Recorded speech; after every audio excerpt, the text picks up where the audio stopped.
and welcome back to my space. And on today's video, we're going to be talking about two students, and when one of them got a failing grade, they both decided to devise a very sinister plan. Early on November 2nd of 2021, Nohema Garber would take a walk in Shahigwa Park. This was part of her regular routine, but when it took her longer than normal to return, she was reported missing by loved ones. Soon after the search, police would find Nohema's badly beaten body underneath a tarp, a wheelbarrow, and railroad ties inside of Shahigwa Park. During their initial investigation, it would be discovered that Nohema suffered from inflicted trauma to the head. Nohema Garber was born November 10th of 1954 in Mexico. She worked as a flight attendant for 17 years, and during this time, she would study to be an airplane pilot. Nohema would eventually become one of the first women in Mexico to train to fly passenger jets. She would move to Iowa, where she would meet Paul Garber in the 1990s, who she would marry. She would later earn a degree from Iowa Wesleyan University.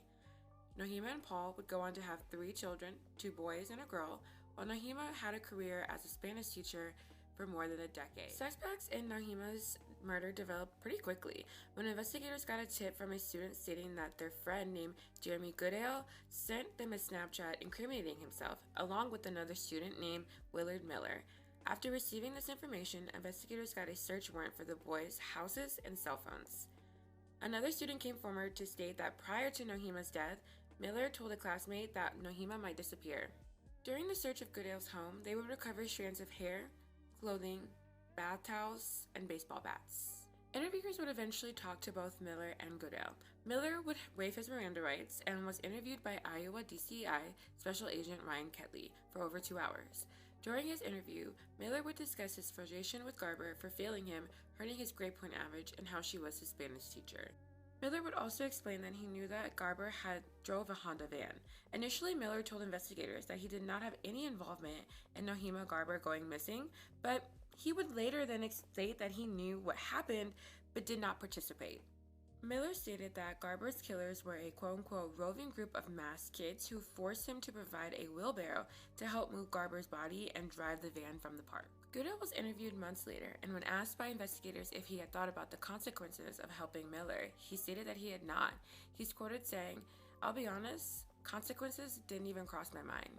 Investigators would look into the Snapchat messages between both Goodale and Miller to see that they went into great detail into planning the death of Garber. Investigators had a witness that was an associate of Goodale who met with Goodale in Chattahoochee Park on the afternoon of November 2nd of 2021. This associate would describe the clothes that Goodale was wearing that day, and the clothes matched the description of clothes that investigators had taken from Goodale's house during the search warrant that apparently had blood on them. Goodale and Miller were both arrested and charged with first-degree murder, and due to the fact that they were both minors, they were not subjected to Iowa's state-regulated law stating that somebody who is charged and convicted of first-degree murder serves the mandatory sentence of life in prison without parole. The prosecutor, Jefferson County Attorney Chauncey Molding, stated that Miller and Goodale surveilled Garber's pattern of life, ambushed her along her daily walk, and dragged her into the woods, returning later to better hide her lifeless body. Investigators state that the motive for the murders was that Miller was angry about the failing grade Garber had given him, and how that grade could affect him from participating in a study abroad program, so as revenge, recruited Goodale to plan the murder of Garber. Investigators would use the evidence that they got from Goodale's Snapchat. Goodale would allegedly reveal that him and Miller, quote-unquote, were involved in the planning, execution, and disposal of evidence in Garber's murder. The Snapchats also allegedly revealed how the two, quote-unquote, surveilled Garber, and the snaps went into detail about how they killed Garber, disposed of their bodies, and covered up the evidence. Through this Snapchat evidence, investigators were able to create some form of timeline. On November 2nd of 2021, Garber would take her usual walking route through Chattahoochee Park around 4 p.m. The boys would then attack. Miller would strike Garber first with a metal baseball bat in the head. They would strike her again to make sure, in fact, that she was dead. Garber's van was seen leaving the area at around 4:42 p.m. with the witness putting 2 males in the front seat. The van would be left on Middle Glasgow Road around 5 p.m. with the same witness stating that they saw 2 thin white males walking along Middle Glasgow. Another witness stated that they were contacted around 5 p.m. and asked to pick up Miller and Goodale on Middle Glasgow Road. There was a witness who saw a wheelbarrow being pushed down the street before midnight on November 2nd of 2021. Miller would allegedly confess that he took the wheelbarrow from his house with the intent to cover up Garber's body with it. Investigators state that Miller and Goodell, after disposing of Garber's car, would return to Garber's lifeless body and use the wheelbarrow to move her body near railroad tracks. They would then cover her body with a tarp before proceeding to place the wheelbarrow and railroad ties on top of the tarp. Miller's lawyer, Christine Branstad, believed that there should be some evidence suppressed prior to Miller's hearing. This evidence included any statements that Miller had made to the police, any evidence that was obtained from his home, cell phone data, and his Snapchat conversations. Then she tried to get the 4 warrants that the evidence was obtained under removed from record. Miller says that his version of that day is that he did know that Goodell's intent was to kill Garber, but that he was only just a lookout and he never once struck Mrs. Garber. Assistant Iowa Attorney General Scott Brown stated, "This was a cruel, horrendous act by 2 defendants. I cannot imagine anything really worse than being attacked in the manner that she was. For what? A grade? This defendant deserves every day he gets in prison, every single one." The prosecution suggested life with 30-year minimum in prison before the eligibility of parole. Trent Velita, a special agent in the Iowa Division of Criminal Investigation, testified at the sentencing hearing that the messages that he saw between Goodell and Miller were very graphic in nature and described how the murder had occurred. Miller would then take this time to apologize to not only the Garber family, but his own. To the Garber family, he would say, "I would like to apologize for my actions. First and foremost, to the family, I am sincerely sorry for the distress that I have caused you and the devastation that I caused your family." He would then take the time to apologize to investigators for lying to them about the group of roving teenagers in the beginning and not being fully honest with the fact that he was in fact involved with the murder. Miller states, "I wholeheartedly accept responsibility for the role I played in this murder." So Miller's lawyers stated that there was no legal bias to impose a minimum requirement for Miller before his eligibility of parole. Judge Showers had a different opinion. He said that he had 20 legal factors that he was required to consider, and he said that few mitigated Miller's actions, but even so, the ledger was stacked against him. He is quoted saying, "The entire Fairfield community has been shaken up by the senseless, premeditated murder of one of its beloved teachers. You, along with Mr. Goodell, are accountable for that detrimental impact on the community. Any individual who would plan and participate in the murder based on an unsatisfactory grade is an individual that will require immense rehabilitation." Judge Showers believed that Miller was not taking accountability and still trying to downplay his role. While the defendant is remorseful for his current situation, there has been little remorse for the Garber family, he is quoted saying. Judge Showers sentenced Miller to life in prison with the possibility of parole and 35 years. This will most likely keep Miller in prison till after his 50th birthday.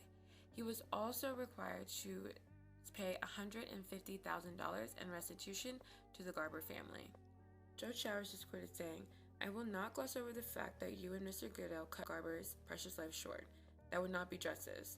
Regardless of your age, Mr. Miller, ultimately, while acknowledging your youth and developing brain, I find your intent and actions were sinister and evil." Judge Showers would then take this time to discuss sentencing when it comes to juveniles. He is quoted saying, "The Iowa Supreme Court has held teens cannot be sentenced to mandatory life sentences for crimes before the age of 18. While the U.S. Supreme Court has limited life without parole for juvenile offenders to the rare cases of those crimes reflect what is termed quote-unquote permanent incorrectability." Showers said regardless of Miller's youth and the circumstances of Garber's murder and his conduct before and since did not warrant lenience. Quote-unquote, "I think you're very fortunate, Mr. Miller, that the state of Iowa does not allow the option of life without the possibility of parole. That would have been a serious consideration for me if I had that option." Miller is appealing his sentence. It would then be Goodell's time for sentencing. He would take the stand to state that him and Miller planned the death of Garber for about 2 weeks. He's quoted saying, "On November 2nd of 2021, I met Willard Miller at Chattahooga Park and understand that he had the intent to kill Mrs. Garber. After he struck Mrs. Garber, he then moved her off the trail where then I struck her, and as a result, she died. Afterwards, we removed any evidence we could. Goodell's defense would bring Dean Goodell, his dad, and Jackie Goodell, his sister, to testify about Goodell's home life. Dean stated his mom kind of abandoned him. Dean testified that interpersonal relationships were important to Jeremy and that Jeremy struggled when the pandemic hit and his classes were moved online. He stated that he was a single parent and he had to provide for the family and that he had to leave a 14-year-old child alone by himself.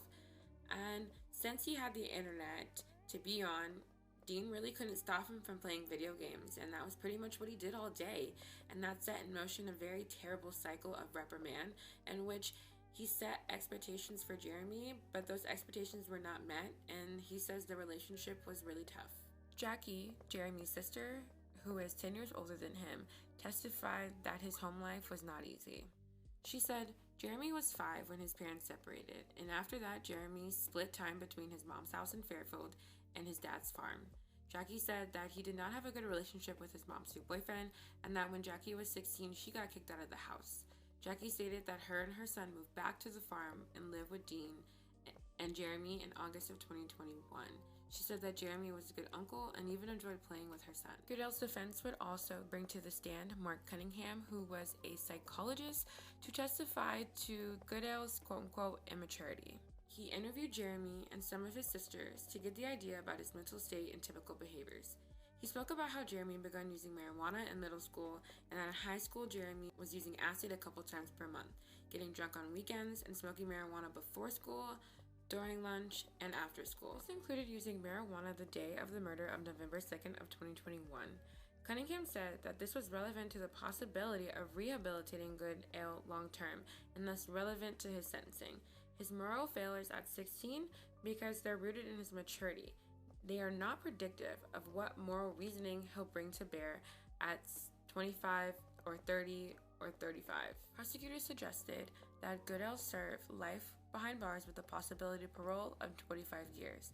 Meanwhile, the defense requested that there be no mandatory minimum in jail before the possibility of parole. Before Goodell's sentencing, he also had the opportunity to apologize to the family. He did that along with apologizing to the community and his own family. Goodell is quoted saying, "I'm sorry, truly sorry. What I've taken can never be replaced. Every day I wish I could go back and stop myself, prevent this loss and this pain that I've caused everybody." After speaking and still crying, Goodell's nose started to gush blood for several minutes before the hearing was put on hold. Several members of Nohema's family gave their victim impact statements before Goodell's sentencing. Tom Garber, who was brother-in-law, stated that the death devastated their family and hastened his brother's death. He's quoted saying, "Goodell sounded and looked remorseful in his court statement, but questioned his authenticity in the statements. I must say your actions to me undercut that. You're an adult now, you're over the age of 18, and yet you have your counsel here to represent you, arguing on your behalf to escape punishment of this horrific crime. That doesn't sound like remorse to me. Murdering a teacher to avoid an F was apparently enough for you to go along with the crime." Christian Garber, who is Nohema's son, stated that he had chosen to forgive Goodell because that's something that he believes his mother would want, and he stated that he had spoken to Goodell at some point prior to the hearing while Goodell was in prison. "I have hope that your story can be something positive. I really do believe that you feel bad for what you did, and I do believe in you, and I do forgive you." It was also stated in the courtroom that Nohema's death impacted the Garber family tremendously because she was the primary breadwinner, and on top of that, she was the primary caregiver for somebody in the family that had an extensive amount of disabilities. Judge Showers considered 25 legal factors before he could come to the conclusion to sentence Goodell to life in prison with the possibility of parole in 25 years. Showers would state, "It was clear Goodell was remorseful and did not consider his repercussions of killing Garber, but noted that Goodell was a smart person who could have easily stopped it from being carried out." Judge Showers stated that he chose this sentencing because he believes that Goodell had a better chance at rehabilitation than Miller did. He also stated, though, that the only thing that saved him from a lifetime in jail was his age. He's quoted saying, "If you would have helped Mr. Miller 18 years later, you would be spending the rest of your life in prison. He would then wish Goodell luck. That is the end of today's video. To think that a teacher who was just doing her job and giving the student the grade that he deserved, which was an F, had their life taken away from them by said student and their friend is unfathomable. And luckily, Nohema Garber did get the justice that she deserved, and her murderers are in jail, and hopefully they never see the light of day again, and Nohema's family can just continue to heal. So until next time, be safe, Earthlings. Peace out.